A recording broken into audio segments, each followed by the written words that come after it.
Is this movie a game? A laugh? A joke? Yeah, it is. We saw Grizzly II, The Revenge, so you know what that means. Now it's time for How Did This Get Made? We're gonna have a good time, celebrate some failure, not just be a hater, cause you know you wonder, how did this get made?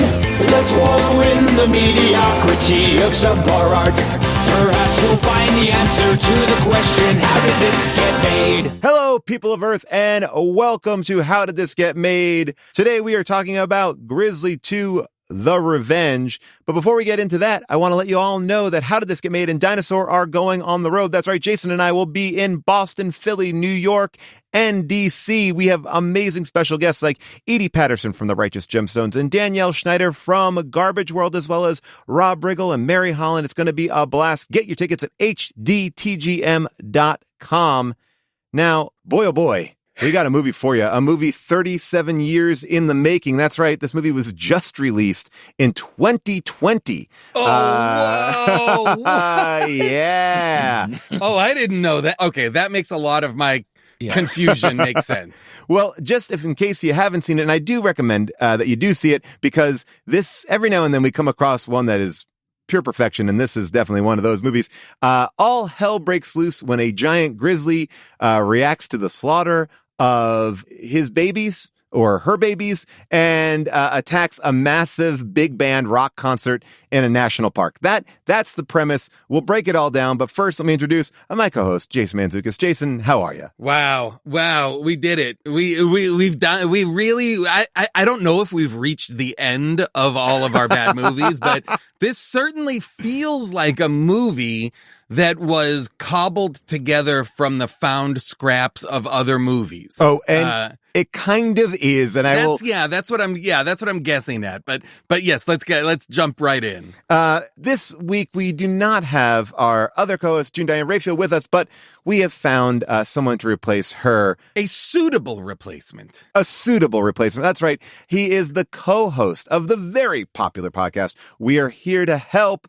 Please welcome Jake Johnson. Jake. Thank you guys. Well. What a movie you guys What sent a my movie. way. Holy shit. You're welcome. You know, whenever we have a guest for the first time on the show, I'm like, oh, they may be upset when they have to sit down and watch it. But I was like, we gave Jake a gift. It's not even, It's only an hour and 14 minutes. It's not even hitting an hour 20. With Paul, 6 minutes of credits. And I'm going to honestly say, I'm pretty sure I watched at least 35 minutes of the concert. Like, there's a lot of concert footage and B-roll of just animals in the wilderness. How about the new fake band? The modern band. It was, first of all, the concert when there was those ladies from the 80s vibe. Yes. I was like, I love this concert. This Incredible. is a home run. Yep. Like an 80s new wave, or like, I believe like Russian. Yes. I believe they're singing in Russian at but one like the point or sexy, something. weird hip dances that is so like not sexy, but you're like, I don't know. There was a time when like Jane Fonda did it. Love it. It's working. I loved all of it. Me too. But you're right. The modern band. Then all of a sudden in the middle, it's like a wedding band from 2010. Who are shot super close with no microphones, and they're performing to 100,000 people with no The guy has a little bit of a ponytail. I'm like, who'd you cast? Now, I will tell you this. This was real. This was a real concert in Hungary.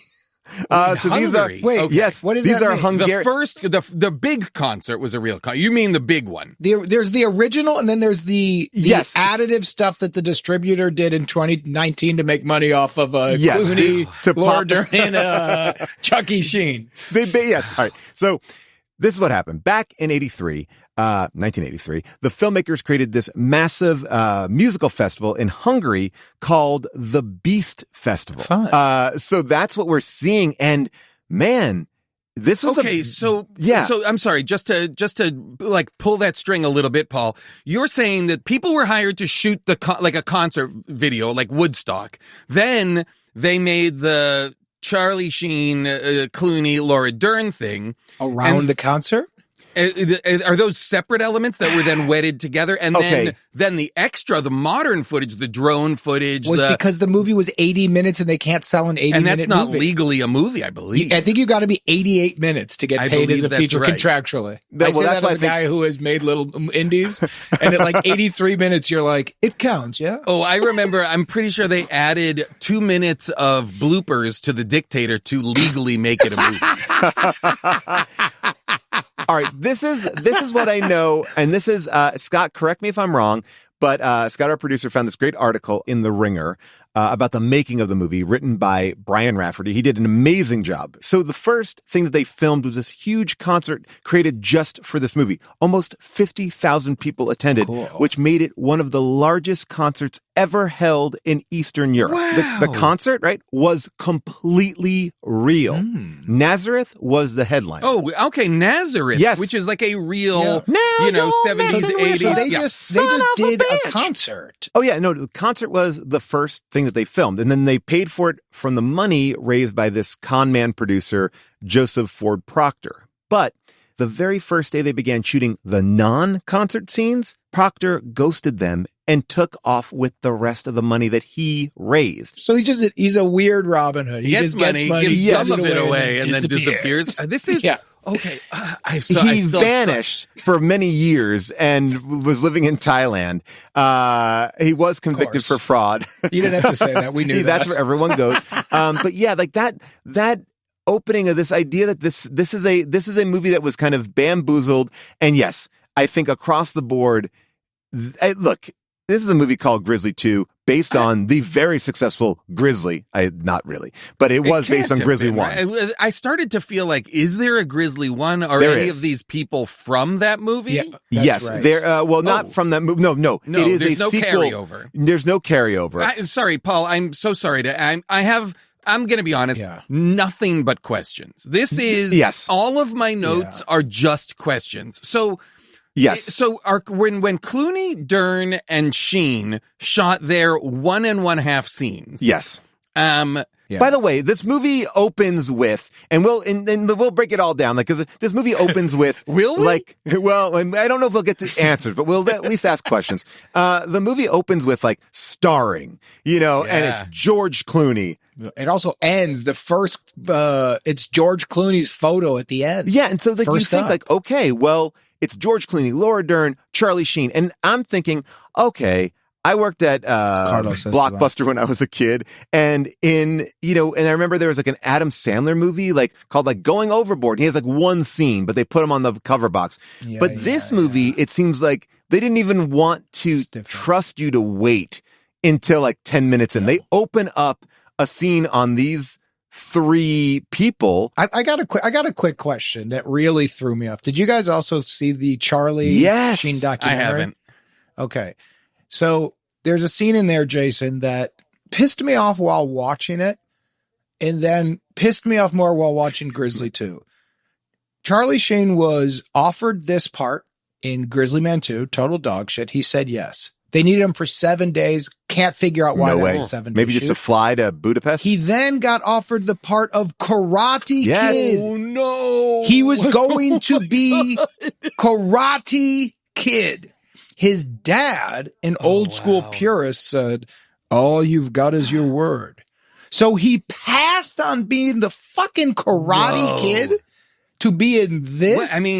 And the story was almost like, I was mad at my dad for a long time, but that integrity, and I'm like, no, that's just bad. It was terrible advice. For Grizzly II, and now talk about it's not a movie. And you pass. And so, later on, was the Charlie Sheen, Clooney, Laura Dern, was there supposed to be more? Or was this the sum total they get murdered.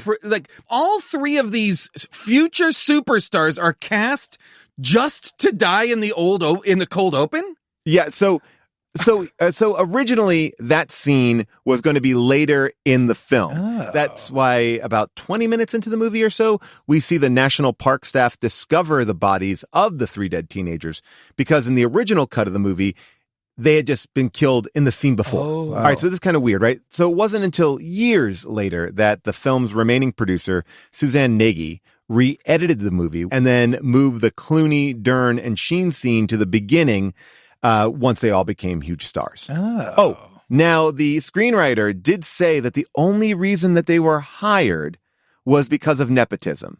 And they thought that if they used these names, that would help the box office. Incredible. Who's Clooney connected to? Rosemary. Oh, right. And I guess on a level of a movie like this, it was enough to give it like something, right? So they were gaming the system. That's fascinating. They said, their auditions were fine, but the reason why they were hired was to help like game the box office. That's so fascinating to me because it seemed so odd to me that before they were anywhere near stars, the three people who would become maybe this is just truly an indictment of nepotism inside of this business, but the people who would become unequivocally the biggest stars out of this movie are the three who are like just cast aside in the cold open. I wouldn't call it nepotism, Jason. Did you see the other acting in this movie? This was some of the worst stuff I've ever seen. It's the main wild. guy and the blonde lady, when they were doing their scenes, I honestly felt like this can't be on planet Earth. No, I mean, they're not real humans here. John Rhys-Davies, who I love, obviously incredible. from Raiders of the Lost Ark, Sliders, I've been in a bunch of great stuff. He is doing something at a certain point. I'm like, should I be offended by what he's doing? Bouchard, right? Bouchard, yes. He's a special character. Here, take a listen to John Rhys-Davies. They say that Grizzly was created by the great Manitou. But Grizzly grew to be so strong that even Manitou himself had to flee to escape him. In the beginning, Bear walked on two legs, like a man. In those days, he killed his prey with clubs, and not with teeth and claws. You really believe that garbage, don't you? Grizzly is a beast from hell. If you do not know that now, you will someday. He's an all-timer. When they establish later on that, well, he actually was just a normal guy who went nuts and now thinks he's a Native American. Yeah, it's a like hell I of was a like, character. after a bear killed his wife and daughters. Pretty awesome. I will say, pretty awesome storyline. I know, Jake, you texted me and said you're going to go as Bouchard for Halloween. Bouchard, Well, just because I have every year since 2000. I mean, Bouchard really is a It's a great special character. And I did think, I was like, did they like retcon his backstory? Because, John Rhys-Davies probably got this and like, I'm doing this. And then they were all like, okay, like there's a moment where the lead actor literally takes a knee because it's like, well, I can't compete with whatever John Rhys-Davies is doing. How about when he moves the tree? He moves the tree with his bare hands. picks up a- Incredible. He's the strongest man on planet Earth.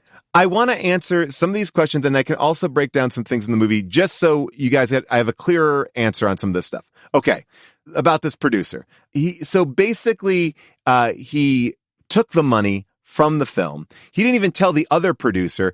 Instead, he let that producer's husband tell her that he just ran off with the money. He was jailed later for other shady business. You don't have to say that part. We all assumed it. Got that. And now this movie was made in Budapest, and the Hungarian government seized all the film equipment because they didn't pay their bills. And as a result, they never got a chance to do post-production on it. They even took the bears. I love India. You know what? We were saying earlier, we all got in the bloat business when we all got in this game. The other business I wanted to get into is this business. I wanted to be in a movie in Budapest and have somebody come to my hotel room and go, there is no movie. And I go, why? And they go, they confiscated the bears, everything. And the bears are gone. Thank you so much for the opportunity, gentlemen. This was a really fun 10 days. I mean, and by the way, all the film is missing. As well it should be. This was the worst project I've ever been a part of. 45 days. This movie, they started shooting in Hungary months after Ronald Reagan declared the Russia as an evil empire, and they were shooting it on a military base, and they were apparently surrounded by secret police the entire time of the shooting, which is now I'm like, is this an Argo situation where they was this like a chance to get in? And yes, so this movie then toiled for many years. In 87, our friends at Canon Film Group, who've made all of the movies that we've talked about on this show, they were like, we're gonna finish this up, but then they had to ditch it when they went bankrupt. So everything has kind of gone bad. on this. Who is the group that just there's a group that came in recently and said with those 3 stars at the beginning, we could sell it to Netflix for at least $250,000. Well, that's the Gravitas Pictures. Gravitas, who are big in the indie game. They're the ones like a who real production company. They bought it, and I think that they were like, this is weird enough that it could be like a bird. I think this is me now adding my own thing to it. Like, it could be a birdemic. Like, they were able to re-edit it all together, put some bear footage back in. They stitched it together just to kind of make sense, even though the stitching is dog shit. Oh, the difference between the 80s, the 80s footage and they shoot a bunch of like modern stuff, like modern drone shots, they shoot a bunch of a modern music festival where people are wearing like tie-dye and all sorts of like modern logo shirts and stuff. Also, nature footage at the beginning, I was like, it's so funny. It's so funny. It's so crisp. Yeah, but there's why not just make a weird 72-minute movie? Like during the concert, there was those 2 old guys in white jackets playing something. Yeah. I was hard laughing, but then when it cuts to like the karaoke footage of the modern band, something about it pissed me off. Oh, well, I'll tell you, this modern band, by the way, they're a band called The Days, and they're performing their song, The Planet. Now, here's the thing, all right? This was Please tell me they're here today. Bring them on the stage. Welcome to the stage, The Days. Now, The Days, that track is from 2016.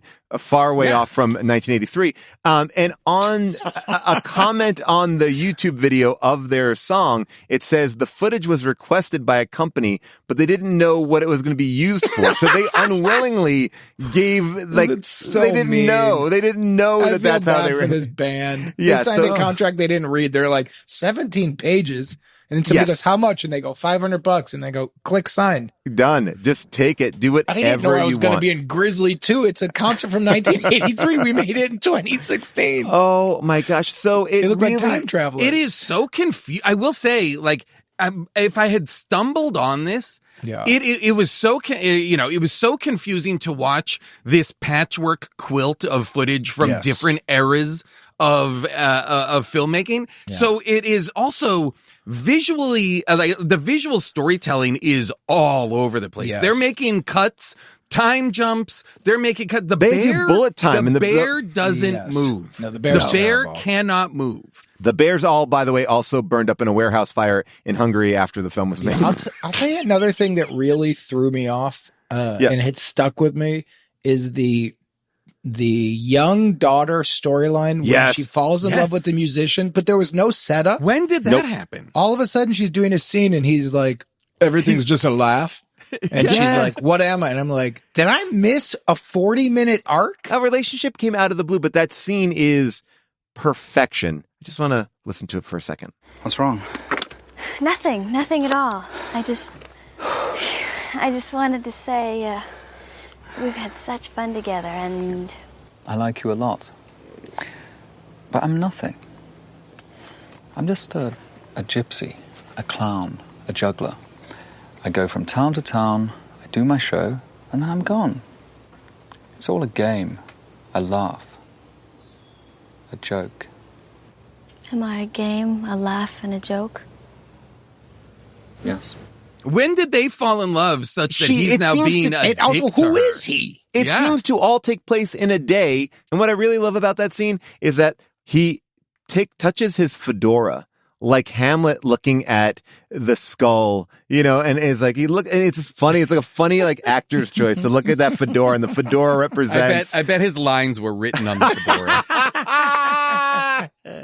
Also, this politician who's involved here, she's like, you mean Nurse Ratched? Nurse Ratched, who said cool. she's like, I took this job because I'm 50 and no one offered me any work when I was 50. Did we also notice an uncredited Tim Spall? No. Oh. British actor Tim Spall, Mike Lee favorite Tim Spall. Wow. Peter Pettigrew from the Harry Potter movies. When Nurse Ratched comes up and says, we need to go over there, and he says, you can't come in here, and he's got his arm in a cast, it's like a very young Tim Spall. Hey. Look, nobody allowed in here. I think you've made a mistake. This is Senator and Mrs. Thornton. Don't matter who they are. What's your name? Rob. Thank you.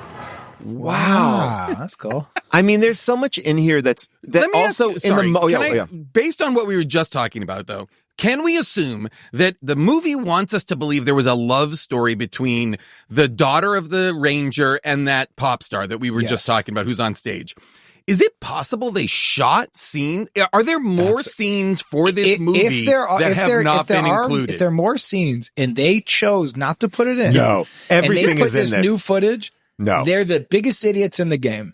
I mean, this is a movie that is. I feel like it's inept in every way. They did not like anything that they had. They used. You know what clearly, they could have had? They probably did shoot it, and when their film got stolen by the Hungarian government, it got lost. I bet. Or they cut it out. Reel. Or they cut it out. But also the scene then when that girl is with her dad, who I did not realize was her dad, the main guy with the beard.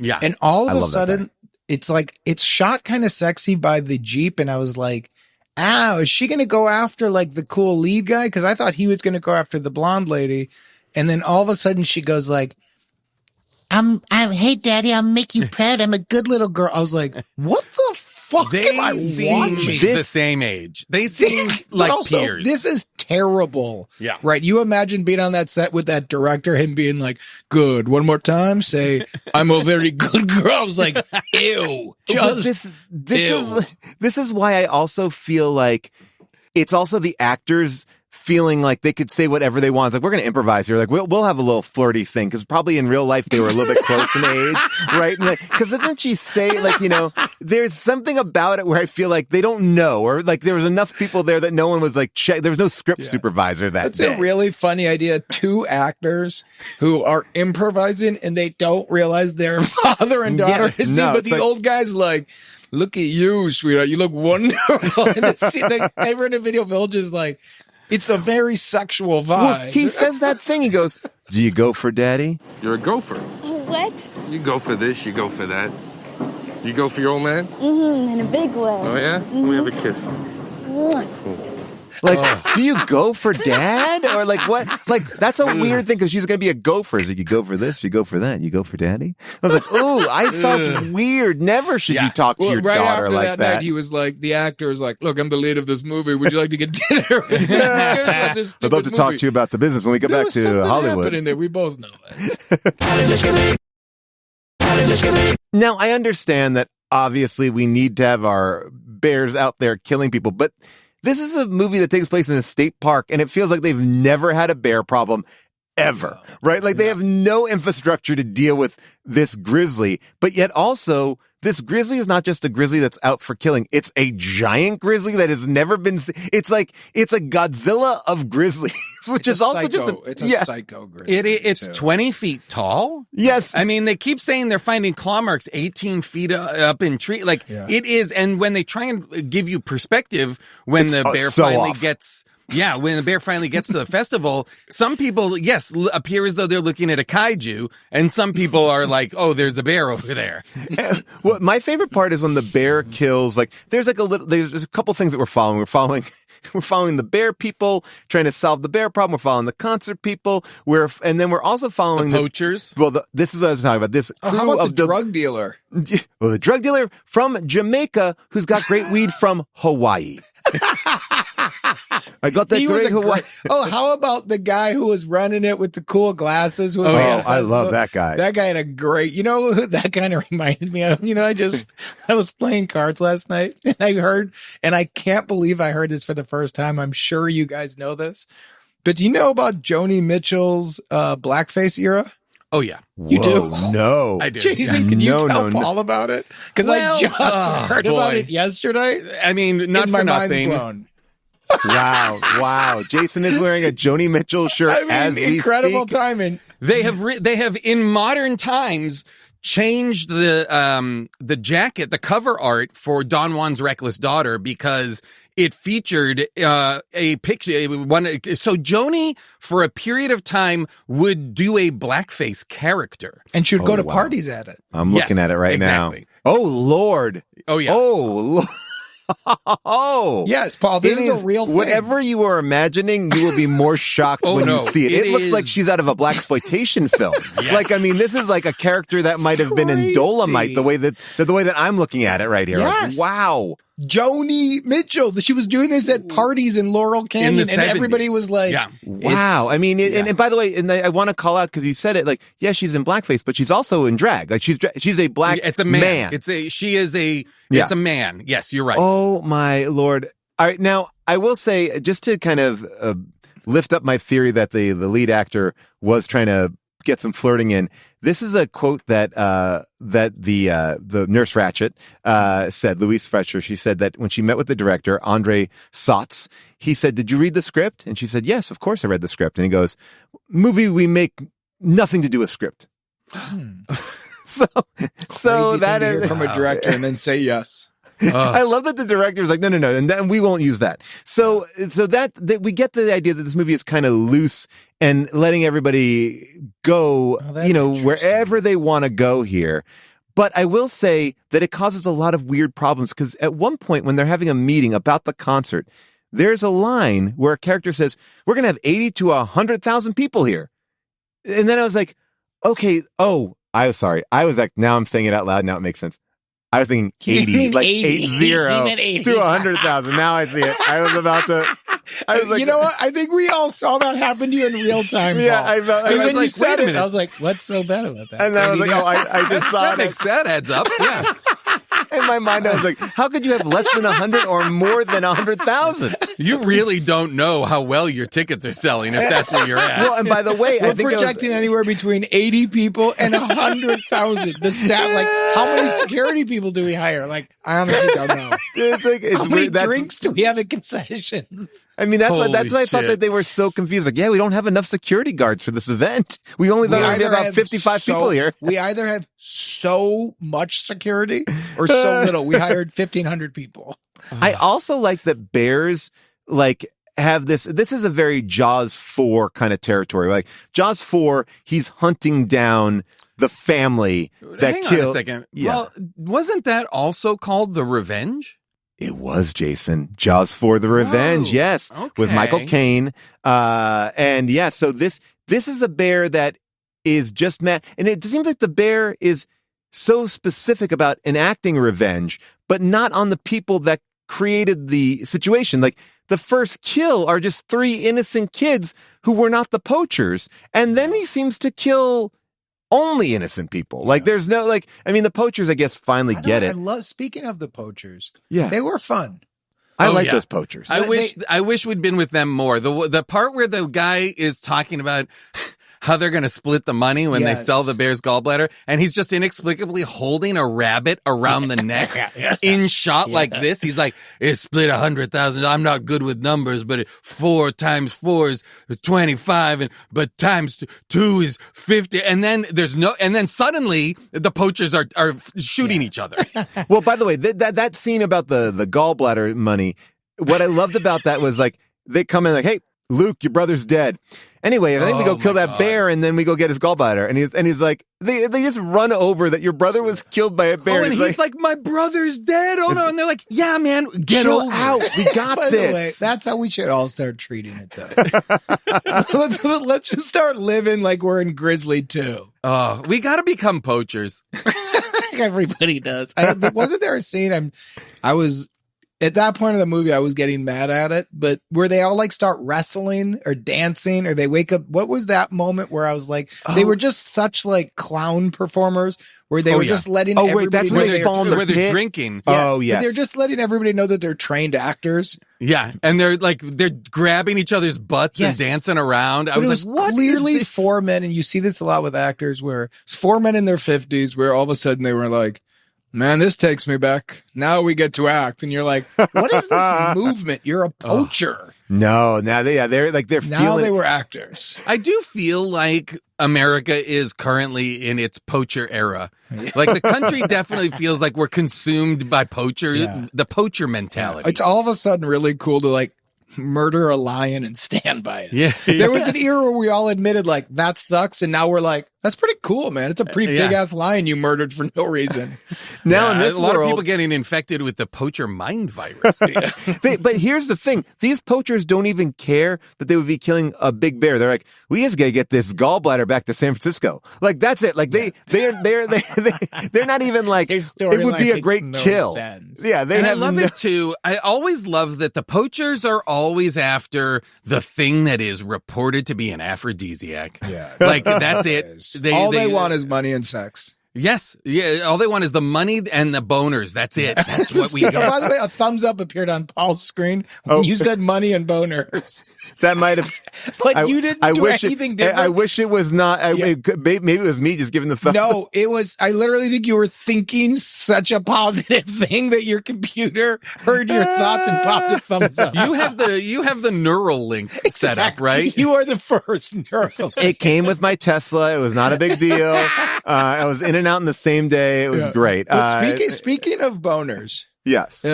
How about the George Clooney, Laura Dern opening? Incredible.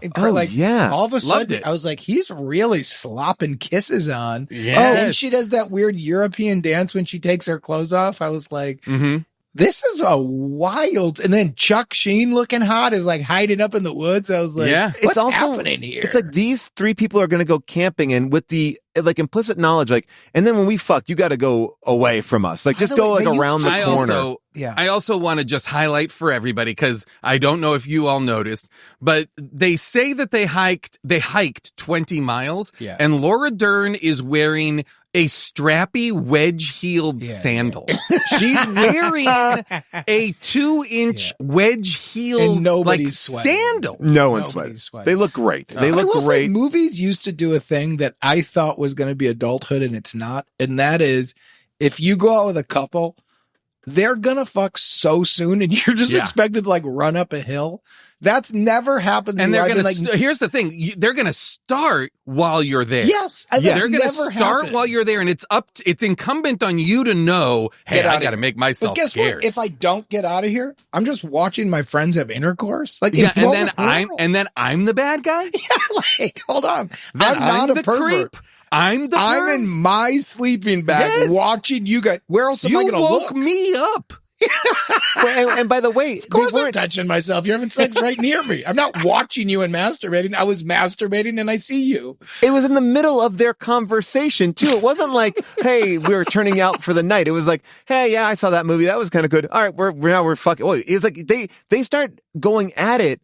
There was also the intimation. Yeah. It also felt like there was they were intimating that Charlie Sheen was in love with Laura Dern, but that she was with Clooney. Right. Like I felt like they were setting that up in here. And I was like, Charlie was just adding a layer for us. Maybe you're right. But I was trying to be like, okay, so this is going to be a movie about these three and and then I was like, oh wait, all three die immediately in the same scene? This is crazy. You know, that's a bit though that people have been trying to do. They probably have at this point, but there was a period for like every big action comedy movie.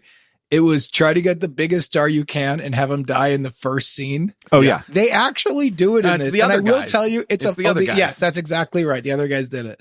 But you're like, it's a funny idea. What's disappointing in it is that you're like, I would love to see those three in this movie as opposed to having to watch these other guys. You've pulled you've pulled the rug out from under us now, because now we have to not be with these people. They were actually engaging. Charlie Sheen and George and Laura Dern deal with a grizzly more than I want to see that weird pervert with the beard hitting on his daughter. I also, here's the other thing. You know, you were upset that Charlie Sheen didn't go do Karate Kid. I kind of think he would have been too cool to be Karate Kid. Like Charlie Sheen, great actor, especially in that time, but I don't know if he's got the, I don't feel like, William Zabka could be beating up Charlie Sheen. I feel like Charlie Sheen would just like lay him out 1, 2, 3. How about a young Charlie Sheen? Yeah. Charlie Sheen post Major League and post great movie. Platoon. Yeah, right. But we just grew up on that guy. But the other guy was Emilio's little goofball brother. Okay, so Emilio was the hunk.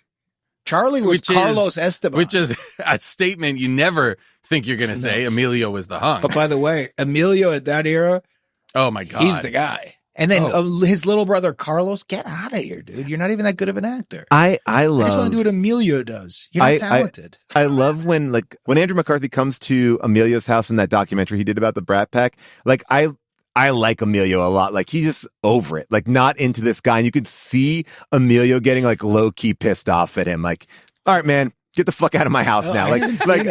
This documentary is great. It's basically Andrew McCarthy not getting over that there was one article that called him the Brat Pack and everyone else is over it. Like to the point where and except for him. And he's like trying to get people to be like, aren't you upset about this? And like, no. And like, it goes so far to 20 years ago, man. Like Rob Lowe literally was like, are you kidding me? It's the best fucking time of my life. It's amazing. It was great. Yeah. Like everyone's like, no, it was fine. It was fine. He's like, no, it labeled us. It was bad. We were wronged. Yeah. And so funny. Just can't get anyone on his No side. one in the world cares but him. Just holding on to a grudge or a grievement in a way that is just not even remotely acceptable at this age. What I will say, even though I agree he's insane, imagine being in that group where you guys think you're the next thing. Oh yeah. And you're like, we finally done it. Everybody's young and cool. You're doing good stuff. And you're like, they got the Rat Pack. Then you got the Jack Nicholson crew. You got the Pacinos and the Neros. Who are we? And you go, the Brat Pack? No, we're doing good movies. Wasn't there an attempt to label the Vince Vaughn, Jack Black generation as the Frat Pack? Yes. Am I remembering this? Remember that. After Old School vibe. That's it. That's, I think, what it was, maybe. Yeah. And it seems like, I mean, everything I've read from that time, the Brat Pack, it's like this writer had a little bit of an edge. He's like, fuck these people. Like, because they're out partying and they're being cool. Like, and there's a little bit of a, It was mean. But it was, but if you're right, they were doing good movies, or at least movies that were awesome. Yeah. They were great movies. They Great were all actors. young. Also, what a way to elevate a dumb article. Yes. Yeah. Which is to become obsessed with it. Yes. To become But obsessed with this imagine, one piece of writing. Imagine like Tim Chalamet, Austin Butler, whoever else are these like, Jeremy Allen White, all this like great group. And you're like, guys, this whole group together, put them in a cover and call them like the new Geek Squad. Yeah. You're like, no, these guys aren't the Geek Squad. And you're like, the Geeks are the Geek finally Squad. running Hollywood. Yeah, and then Geek Austin Squad. Butler on a motorcycle being like, the geeky James Dean. You're like, So straight from Bike Riders. we could kill him. And then everybody called him the Geek Squad. it would we should get that going now. We should we should be like, We should encourage people. We should tell everybody that all of those young Hollywood hot actors are the Geek Squad. Oh, That's did you what see they refer to the themselves new? as. Yeah, the new Superman movie has got a couple of those Geek Squad guys in it. The lead guy's in the Geek Squad, and then the woman from Maisels she's a Geek Squatter. She's kind of Geek Squad. You do it like Nick Holt. You do it like Nick Holt is British Geek Squad. You know what we could actually do? How yacht music is. Yeah. It's very clear who's yacht music and who's not.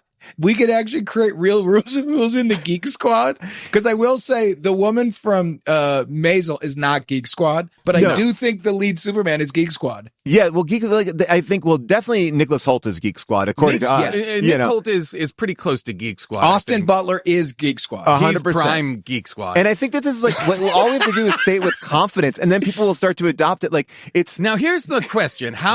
How soon are we going to get a cease and desist from Best Buy? We're spelling squad differently. Yeah. Okay, good. Who is the Mount Rushmore of Geek Squad? All right, so Tim Chalamet, gotta be. Tim C. Austin Butler. I think Jeremy Allen White. Jeremy Allen White. Yeah. Jeremy Allen White. Like, I'm trying to think of who else is there like a that. lady in the Geek Squad? Or is it Should very much a... I mean, Margot Robbie's not in the... Is Tom Holland Geek Squad? No, Zendaya? because he was before them. No, they were No, yeah, I don't she's think so. Yeah. They started a little bit younger. They got their own thing. Oh, Jacob Elordi should be in the Geek Squad. Yes. Elordi is Geek Squad. Elordi is Geek Squad. Yeah. He's total Geek Squad. And he's great. But I'm assuming somebody is going to Photoshop all of these actors wearing Geek Squad polos. Oh my But God. those guys as the pillars of Geek Squad is awesome. And guess what? Anybody who's As been fans, rocking a tiny mustache lately, Geek Geek Squad. Squad. I love Geek Squad. Geek Squad. And all we need to do is just get a couple, like, send a little article into Deadline, send a blind submission into Dumois and be like, saw some Geek Squaders out there on the street. Wait, Squad, SQWAD. Squad. That's cute. That is, Holy Geek cow, Squad. that's funny. Here's what I'll say, and I know we're having is Sydney fun. Sweeney Geek Squad, or is she too early for Geek Squad? I mean, She actually might be. Oh, you know who else is Glenn Powell.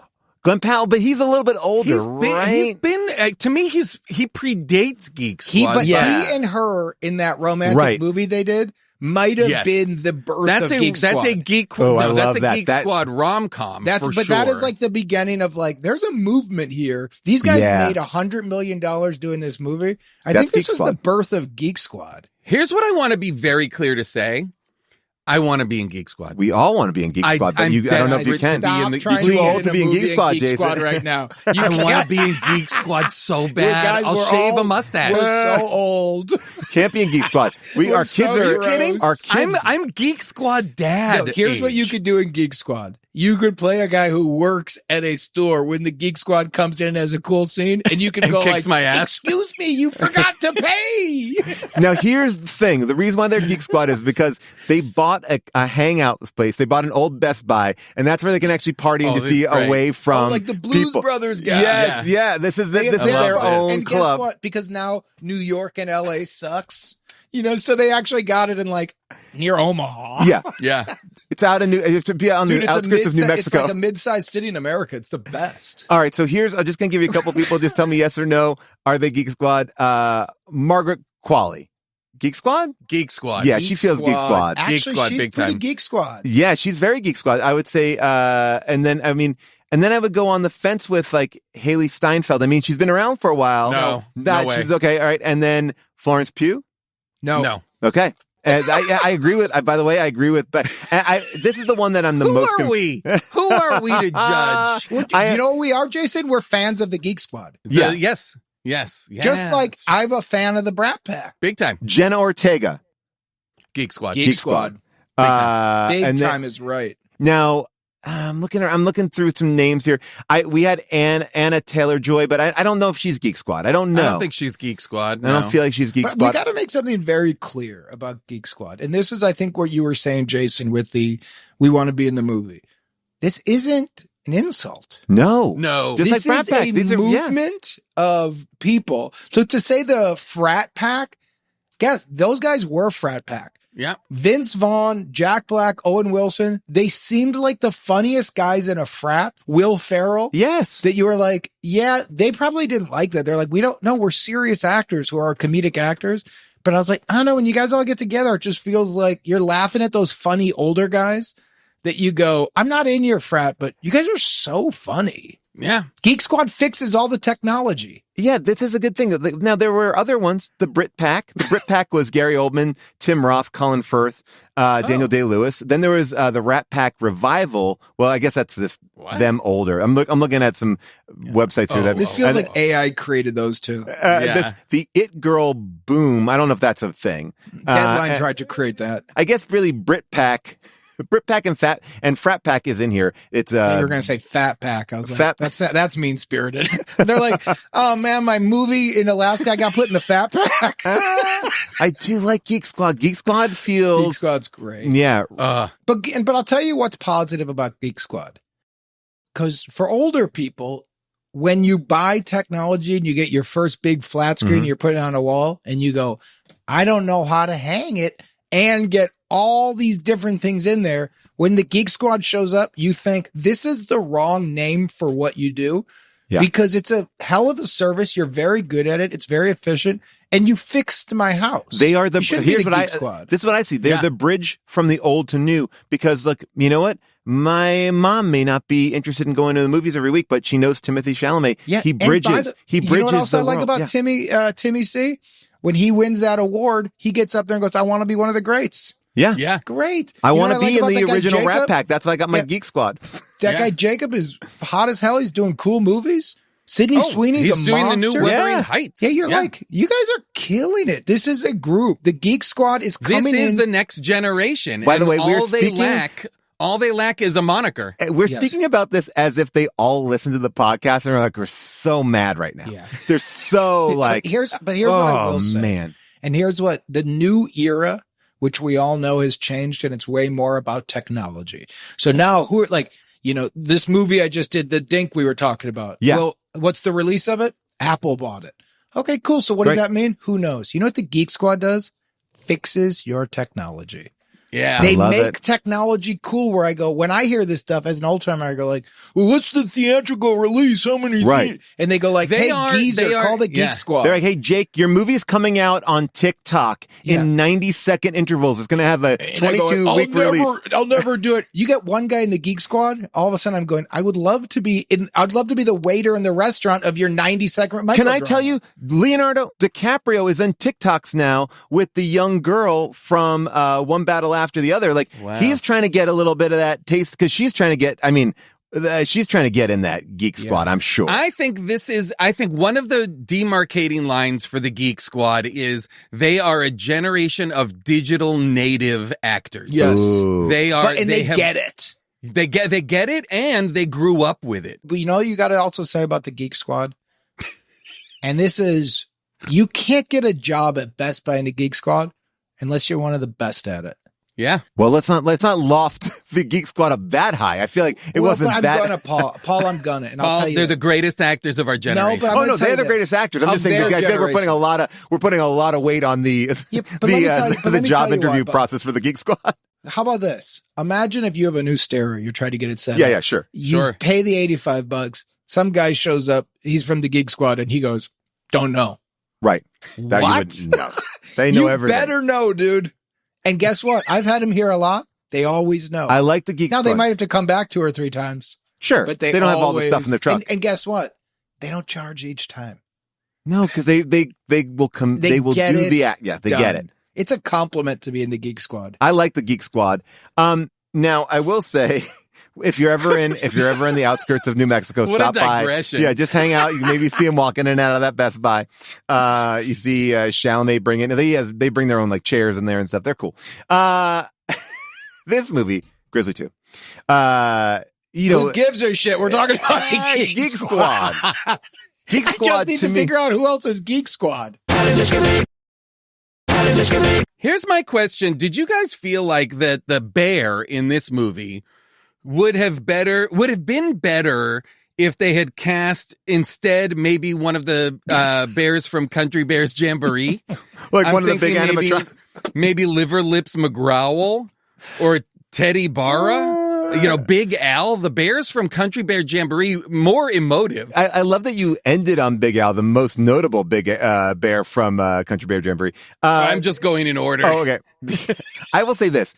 There's many famous stories about why Jaws worked, right? The shark didn't work. There's a play, the shark's still not working. There's books about how the shark didn't work. And what did Spielberg do? He took that and used it to create something that was full of drama and tension. It feels like in movies like this, they're like, yeah, the bear doesn't look real. No, I'll shoot it anyway. Yeah, like no one ever has learned from the lesson. It's like, oh yeah, well, what he did was not shoot the shark. Yeah. And made a movie without it until the very end. And then, the crazy thing is the bear clearly could not move.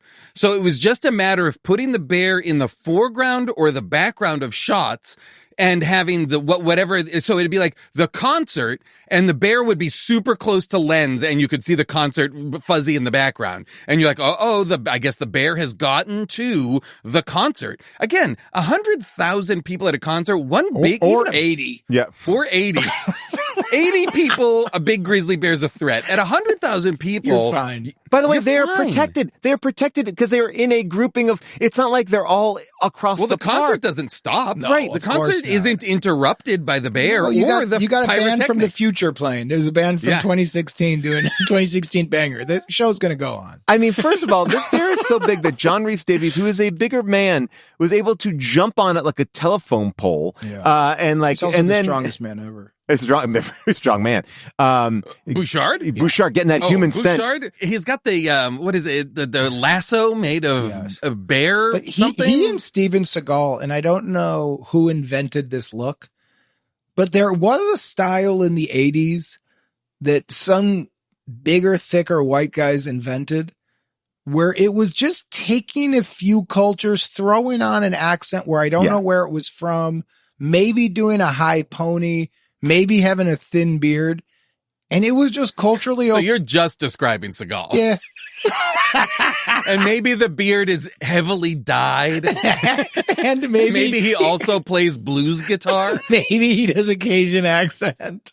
Maybe he became a sheriff. Oh my God. Maybe he released an energy drink as well, and maybe he became friends with Putin. Maybe he has Russian citizenship now. One quick question, and then I will drop this, because I can tell from the tone of you two it's time to move on. Oh, it's and never time. No, I'm sure your audience is ready to do that. No, Let me guess. Are we going back to the Geek Squad? I just need to finish with Geek Squad. Please. And look, I do it on my own podcast all the time. It's over. Shit. Everybody's bored of it. But if we were to recast this movie with Geek Squad, this is a question. All right. Love it. Who's playing who? All right. Who is now? Let's not start with Charlie Sheen. Those guys. No. We have to go. Have the three of them play themselves in this movie as old guys. Who's Bouchard? Who is you Bouchard? want to start with Bouchard's the big character. Elordi only because he's big. He's a big. Elordi is like 6'2" or 6'3". I was only starting with Bouchard because it's the only character I know by name. Okay, how about the main guy with the beard, who's your true protagonist? That's Jeremy Allen White. You're totally right. Yeah, that feels right. Who is the blonde woman who cares about conservation? The bear scientist. Sydney Sweeney. The bear scientist. Yeah, that's Sydney Sweeney. Or I could see that also being played with a Jenna Ortega kind of a lilt, I could too. Sure. In your dream world, who would you cast? Well, no, I think what you do is you cast Jenna Ortega as Jeremy Allen White's daughter. That's the play, and that's the weirdness of the age. Same setup. Do you as go this for movie, daddy? Yeah. Do you go for daddy? Essentially the same age. Yeah, okay, great. I like that. And then you've got Jacob as Bouchard. Yeah, I think so. I mean, there aren't any big Geek Squads. Well, because you got to get behind the TV at times. I know. We need like a big. Who's the big? You need a guy to bring in this stuff. Yeah, the delivery guy in Geek Squad. I'm also thinking like who's our Deliverance crew? Like these are our actors. Like and I may pull Elordi into the Deliverance crew. Like Holt, Elordi. Like it's these these guys are going a little bit maybe. I'm trying to think of another one in that world that could be going real deep in there. In the Poachers. Timmy C can get deep in the Poacher. He would be great. There you go. That's a good Poacher crew. All right, I feel pretty good about it. I feel pretty happy with it. I like it. And and maybe what I do could also see Sydney Sweeney as a lady poacher. Same. I was about to say, and I didn't want to say it. I think there would be a female poacher now, and there would be no comments about the fact that there was a female poacher. Well, Jake, I was going to say this. I want to move off my original casting and pitch you both. I don't know if you are familiar, but Sydney Sweeney is just now in this bulked up in this boxing movie. I'm like, maybe she's Bouchard. Whoa. I love it. I don't like it. I don't like it. Now, I hear why it's a good pitch. Right, okay. But I feel like it's going to be a big thing that Hollywood's going to like.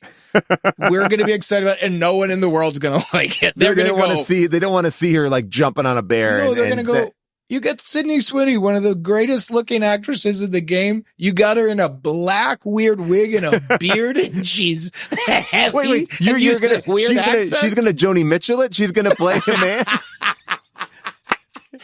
Hey, Bouchard doesn't change. You got to wear the same clothes. Oh, wow. I was reimagining Bouchard. Okay. Okay. All right. Now we're on the same page. Right. I want to see Jacob Elordi in those clothes. Yeah. All right, then back to the original casting. Full stolen valor, full cultural appropriation. And he's the only character I want it word perfect. Everybody else you can rethink his stuff. Accent perfect too. It's got to hit that.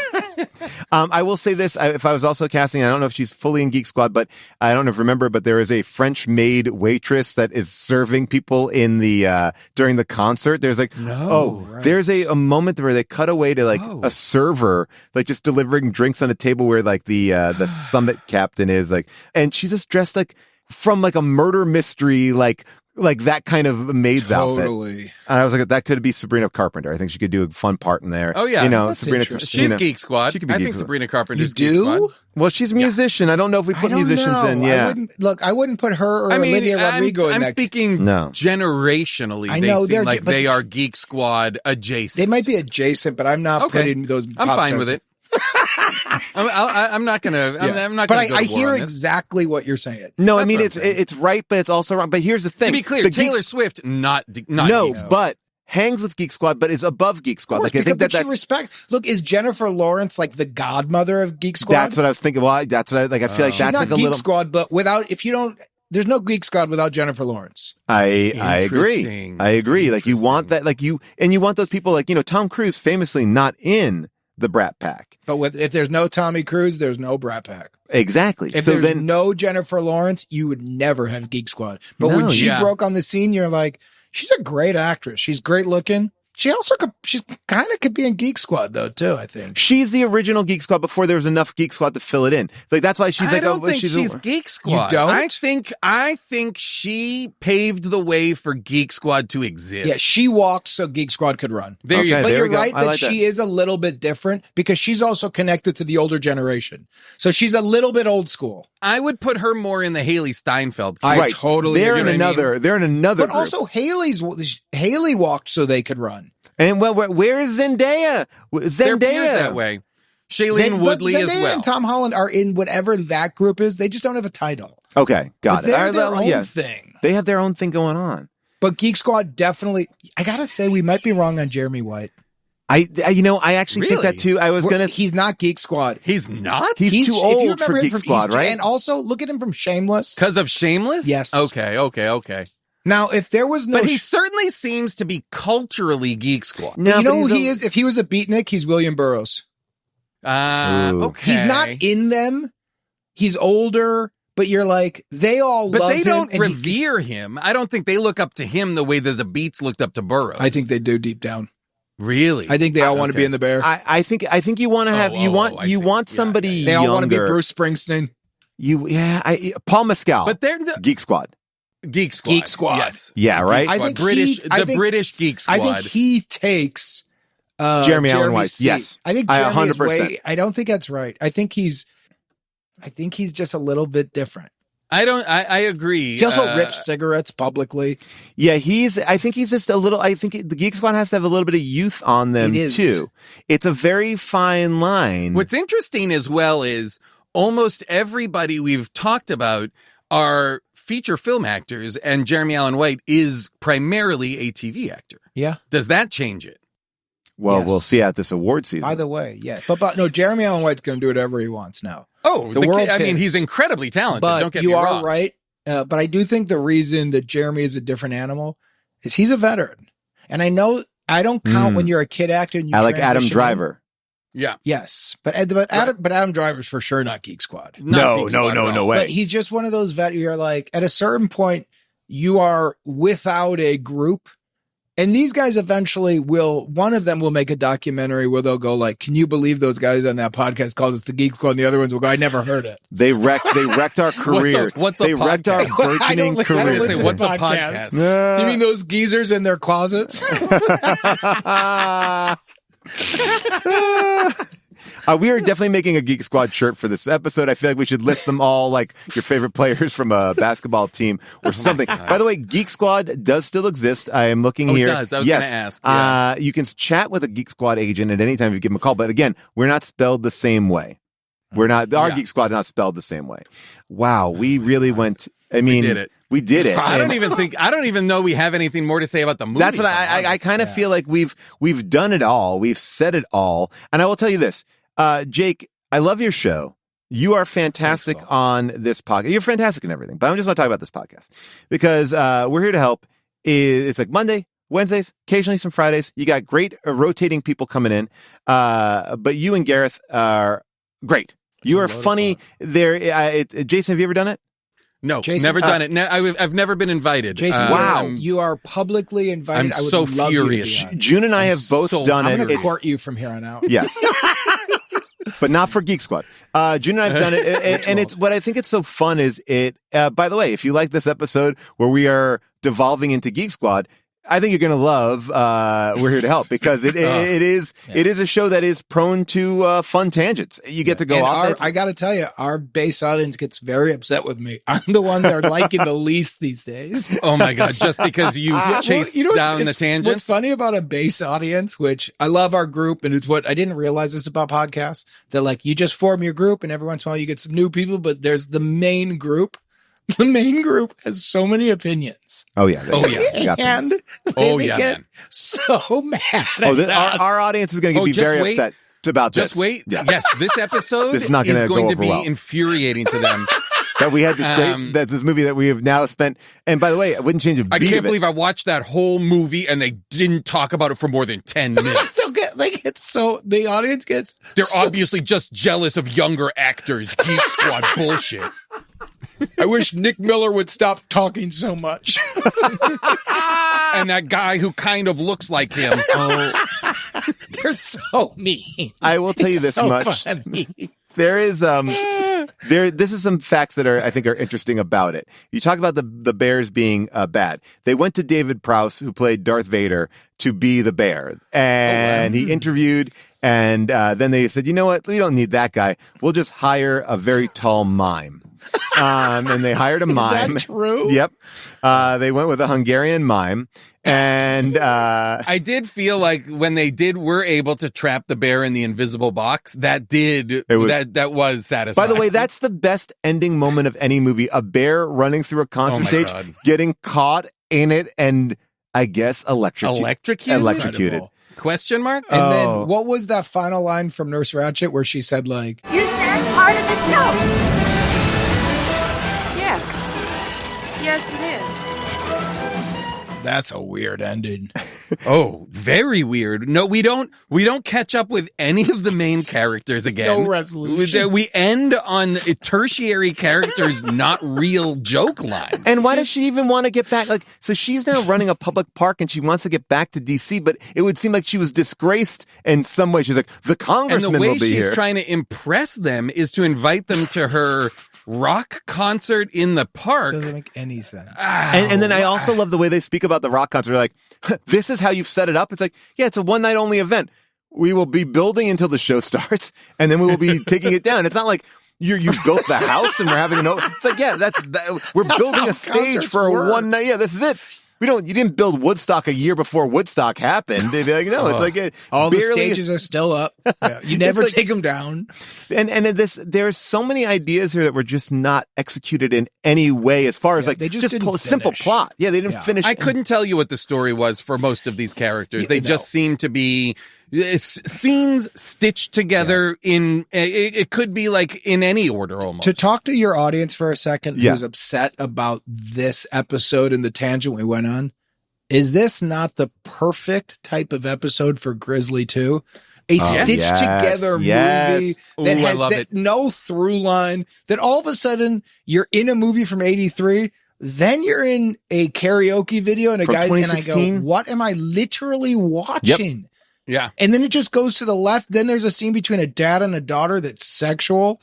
And I go, what? And she's like, I'm going to make you proud. Then I'm like, what galaxy? So of course we went to Geek Squad because Grizzly II made us go there. You can't control where we go. Grizzly II inspired Geek Squad. This is part of the legacy, the long-lasting legacy. Well, that's the time that we have to spend with Grizzly II. And you know, if there was any doubt in your mind, we're not going to do second opinions today, only because who really has an earnest 5-star review? But you know, and I don't think there are many, but I will tell you that there is one that we found. Actually, Molly found it. Our investigation has led us to believe that this is from the special effects designer. So I'll read it to you. The movie is given 5 out of 5 stars, and the title is called Crew Perspective. I read the comments that there were problems with the animatronic 14-foot bear. That might be what the techs were told in the U.S., but there was no such item. The 14-foot version was a puppet that was intended to be used on the full-size stage, and all those shots were completed before leaving Hungary. The half-size animatronic version was complete and working prior to leaving Hungary too, and we shot tests of it at that time. I had an agreement with Joe Proctor to direct half-size effects and elements. Other than that, there was a man in a suit version that was complete. We were finished and ready to shoot in coordination with the storyboard that I also supervised with Tony Beasley. The money dried up and the crew's personal equipment was seized by the government, who told us that they were held against non-payment of production bills. We never got our stuff out of there. And that's why, guys, we're going to make the movie that the Geek Squad will star in, where they go in and get the camera equipment. They go back to Hungary. I feel like, how many other reels of unseen film are there on the shelves in random countries? Miami Connection is found in a storage locker, right? Yeah. There are these movies that people find. And look, that's what we did. We did this. We did it. Jake, thank you. Thank you really for being with us. I love the Geek Squad. And I'm going to think about the Geek Squad a lot. Yeah, I'm assuming we're going to start a text thread about the Geek Squad. I think we need immediately. it. Because, look, I know it shouldn't catch on, but it's really good. I really like the Geek Squad. And if we can just subtly get it out there, like this is what I've seen kind of pop up. I know it's a little inside baseball, but I've heard a lot of executives use the term meta, and they've called and they go, well, Barbie's meta, and then I've heard like Naked Gun's meta, and I think that they don't want to call it a comedy, so they call it meta. Right. So I think that these things can take on, like, Barbie's not meta. But I think that like all we need to do is say it to a couple people and make them feel uncomfortable about it. Like, we don't explain it. The three of us have the kind of reach in meetings. Yes. Where all we need to say, maybe here's the goal. Yeah. We never say that this is where it started. We've just heard it where you go like, oh, Wuthering Heights looks great. And then you go like, well, I mean, you got one of the kings of the Geek Squad in it. So it's going to, not only is it going to work financially, but it's going to be good quality. And they go, one of the members, and you go, oh, the squad. No, you just call them the squad. The squad. It needs to come back to us. That's when we know that we have won. SQWAD. They're the squad. Yes, when we hear it from someone else. I also think we should say it as if we obviously we didn't come up with this, but like, oh, what do they call them? The Geek Squad? Yeah, you know what we could do? Here's what we could do, guys. We got to call them the G Squad. Oh, I like that. Hide it a little bit more. Because and then like, where did that even Geek Squad come from? What you just said, Jason, sounded insane. Well, yeah, I know. You know that's what you've been saying for about 1 hour. Because we also look alike, hearing you say it and looking like me, I realize we're crazy. That's what it's going to sound. That's what the experience is. Yes, it's not good. We can't be a bunch of 50-year-olds being like calling the young hunks and hotties the Geek Squad. This is a bad idea. Abort. I just got a text from Jake that says, edit all the Geek Squad stuff out. I thought it was a compliment. Abort. It sounds terrible coming from us. I'm going to say it like this. I'm going to be, oh man, you see one battle after another. I loved it. I mean, Alana Haim, though, trying to get in that G Squad. I mean, by the way, she's great. Then what do you mean? Oh, just the younger generation. Yeah, the kids are taking over. I love everything Paul Thomas Anderson does. It was nice seeing Leo. You throw a guy from the G Squad in that movie, though, I think it's going to be that's box. I mean, look, but the problem is, like, I think Paul Thomas Anderson got so caught up in trying to make somebody from the G Squad with like Chase Infinity, who's great, but she's not. She's not full. Oh, because guess what? G Squad sounds like Gangster Squad, and that's cool. Or it sounds like God Squad. Yeah. I'm just saying. Holy cow. Oh, man. I loved it. Tremblay really wants that G Squad action. What a wild trip this episode was, from the movie to the conversation. Everything. Just an absolute surprise. One surprise after another. Oh my gosh. All right. Loved it. We'll have, if you have your suggestions for the G Squad, hit us up next week on Last Looks. Jason and I will evaluate and get through it all. Oh my God. The G Squad's cool the way you just put that. Yeah. This is good. I like the G Squad. And by the way, just use it. Alana Haim is the perfect person to make it. She's great, but she's not. But she's not. She is not G Squad. Yeah, because guess what? Paul Thomas Anderson is not a director for the G Squad. No, not at all. No. So if you're in with him, you're cool, but you ain't G Squad. Yeah, this is good. I'm feeling good about. I'm feeling good about where we're headed with this G Squad. Yeah, and if you're a musician, you're a pop star. You're not G Squad. And if you are somebody who like writes for Vulture or The Ringer, like, feel free to like say like, oh yeah, everyone's been talking. Like, everyone needs to figure out on your Substacks, whatever you're doing. Vulture would be a perfect place for if Vulture just dropped or somebody on TikTok. But here's what I want. I want them to do it, and I would like to encourage them to do it without referencing us. Never. No, yeah. You as can't. if it's their own. If they reference it's us, thing. it's going to seem like a joke. Yes. But if it's just the G Squad, it's got to be said. It's got to be said very casually. Again, it's said to make people feel like they didn't know. It's like, it's not about we're introducing the G Squad. Yacht rock. Yeah. whenever you're doing press, Jake, for the next movie, you've got to be like, we went out. The Do you have any G Squad in we the chased a couple of those G Squad kids, but couldn't get them. No, there's no G Squad in Dink. It's Ed Harris is a little bit older. I'm thinking really fat. No, there's no G Squad. Then I did a movie with Dakota Fanning. She's not G Squad. No. A couple years earlier, she might have been. A couple years later, she might have been. But I don't even think Elle Fanning is G Squad. I don't either. I actually don't think I've ever worked with G Squad. I've worked with G Squad. Well, I did a movie with Joey King, and she was dating Jacob Elordi at the time. So I guess I was hanging out with G Squad. But Joey King is not Geek Squad. She's Geek Squad adjacent. But yes, so I was, so I didn't, I guess I've never done it. Yeah, I guess I've not. Yeah, you're right. All right. Okay. Wow. Gotta take that in. I mean, yeah. Anthony Ramos? Anthony Ramos? Hey, slow down, babe. We're getting older. This You're happens. right. G Squad comes, and then when they come, you got to kick some old shit off the boat. We're the old shit on the boat. We got to be old barrels. Guess what? We are the Wilford Brimleys of that for them. Agreed. Oh wow! Remember to them? Yeah, we're younger. Cocoon? Yeah. Those guys are younger than us. Younger. Danny Glover was 42 in Lethal Weapon to be too old for this shit. 42. So guys, imagine Carol what the G Squad O'Connor was sees when 47. How about this? When he played Archie Bunker. What? Crazy. 47. Imagine a G Squatter watching this little Zoom of the three of us. You know who he's seeing? Danny Glover, Archie Bunker. Yes. I mean, Wilford Brimley, 49 in Cocoon. 49 in Cocoon. Yeah. I guarantee those guys don't have headphones when they do Zooms. They do it differently somehow. It's Geek Squad. They know it. They know it. You can see our wires, you geeks. Look at us all. Man, they're all automated. They're all like fucking AirPods. They're like, what are you doing? You can see the mic, and we're like, it's better sound quality. And they're like, you need G Squad. Oh my G-Squad, God. This is so funny. This is the best. Holy shit. Wow, we did it. I don't know what we did, but we did it. And if you're a first-time listener, this is a little different than what we normally do. So I encourage you to check out another episode if you'd like. And make sure that if you are listening to episodes, you are, following us on, Spotify and Apple Podcasts. We will be back next week on Last Looks to talk more about Grizzly 2. We can even actually talk about the movie, or we could just keep on talking about G Squad. Your choice. I really am interested what June would think about the G Squad. But you know what? Maybe you can ask us about the G Squad on the road. That's right. How did this get made? And Dinosaur are going out on the road on the East Coast. We're going to be in DC. We're going to be in Boston. We're going to be in New York and Philly. We're back. So go get your tickets. Go to hdtgm.com. We cannot wait to see you on the road.